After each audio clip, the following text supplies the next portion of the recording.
अस्सलाम वालेकुम, आदाब। जैसा कि आप सब लोगों को मालूम है, चुनाव नजदीक है, आचार संहिता अभी लगी नहीं है और इंशाल्लाह मैं समझता हूं 5 से 10 के बीच आचार संहिता लग जाएगी तो चुनाव का आगाज इंशाल्लाह बढ़िया है। और सब लोग हमारे यहाँ पर, सब जाति के लोग यहाँ पर मौजूद हैं और चुनाव वही आदमी जीता है जिसे सब जाति के वोट मिले। मेरा 10 साल का कार्यकाल रहा, आपने देखा होगा मैंने कोई भेदभाव नहीं किया किसी के साथ। अगर मैं भेदभाव करता, मात्र 3400 में पहली बार चेयरमैन बना था और जब दूसरा चुनाव हुआ लमसम 10,000 वोट मिले इंशाल्लाह आपकी बदौलत। अगर भेदभाव करता तो 10,000 वोट नहीं मिलते। मैं किसी का बुरा नहीं चाहता, लोग मेरा बुरा चाहते हैं, कुछ मुखालफिन बहुत तरह की बहुत प्लानिंग करते हैं, लेकिन इंशाल्लाह अल्लाह उनकी मेरी गैब से मदद करता है, क्योंकि हम एक फकीर आदमी, अल्लाह हमारी गैब से मदद करता है। इल्लत, जिल्लत, मौत, जीत सब अल्लाह के हाथ में, किसी के हाथ में नहीं है। अगर मुझे इज्जत मिलेगी तो कोई ताकत नहीं जो रोक ले मुझे इज्जत से, क्योंकि देखिए हम एक बहुत छोटे निम्न परिवार से यहां तक पहुंचे, आपके सामने हैं, आपके सामने पैदा हुए, आपके सब देखा और कोई हमारे घर में राजनीतिक आदमी नहीं था। मैंने आप लोगों के बीच में रह करके, जमीनी स्तर से उठ करके प्लानिंग कर करके और इंशाल्लाह आपके सामने हूं, एक वार्ड मेंबर से चेयरमैन बने और ब्लॉक प्रमुख तक आप लोगों ने आपकी दुआ से बनाया। क्योंकि हम किसी का बुरा नहीं चाहते, इसलिए अल्लाह हम पे विशेष मेहरबानी करता है और यही वजह है कि 2 बार चेयरमैन बन गए और इंशाल्लाह आपका पूरे जिले में नहीं पूरे मंडल में चर्चा है कि तीसरी बार भी आप चेयरमैन बनोगे।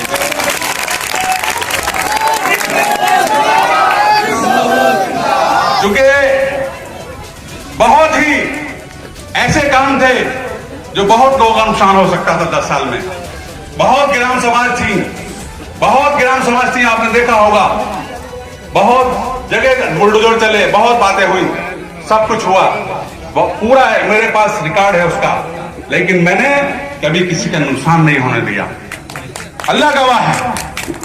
अभी यहां पर एक पहले तत्कालीन उप जिलाधिकारी थे राकेश गुप्ता जी और अगले के मोहल्ले में जेसीबी लेकर चले गए, अल्लाह गवाह है।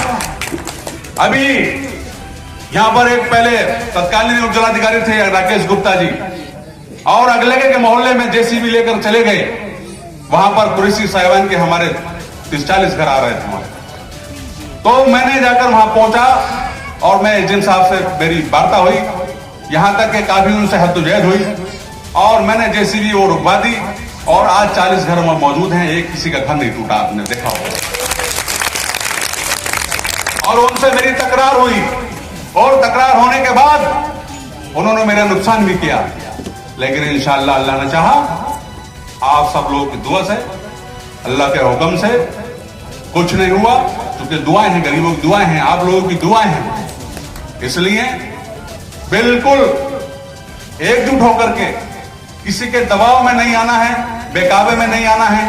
अभी आपको विस्तार पूर्वक सब ने बताया, आपको हमारे सभी लोगों ने आपको विस्तार पूर्वक बताया, लेकिन इंशाअल्लाह ये सब बताते हैं, ये सब हर बिरादरी के लोग हैं और हर कोने के हर जगह के लोग हैं इंशाअल्लाह। हर भाई हैं, हर जगह के लोग नहीं, बोलो। तो इसलिए सब लोग, मैं समझता हूं कि जो नारा दिया है हमारे हमदर्दों ने 12,000 का, उससे 12,000 के पार ही होंगे इंशाअल्लाह। अब लोग कहते हैं साहब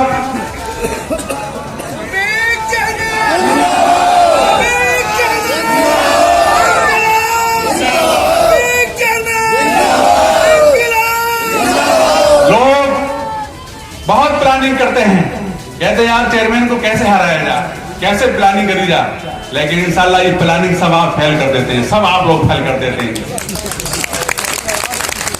अभी हबीब साहब ने आपको बताया केवल जलन हसद है और कोई बात नहीं है।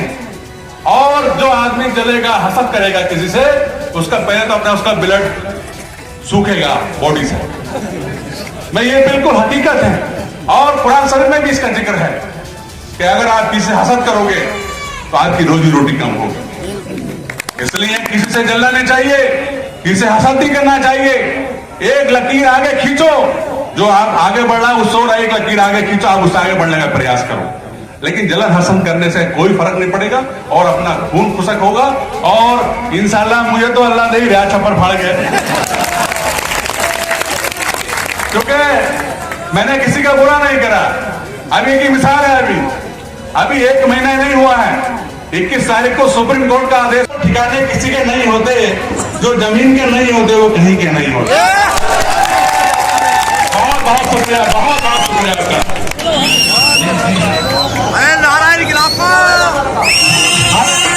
Haseen sound service, bus stand, Suat.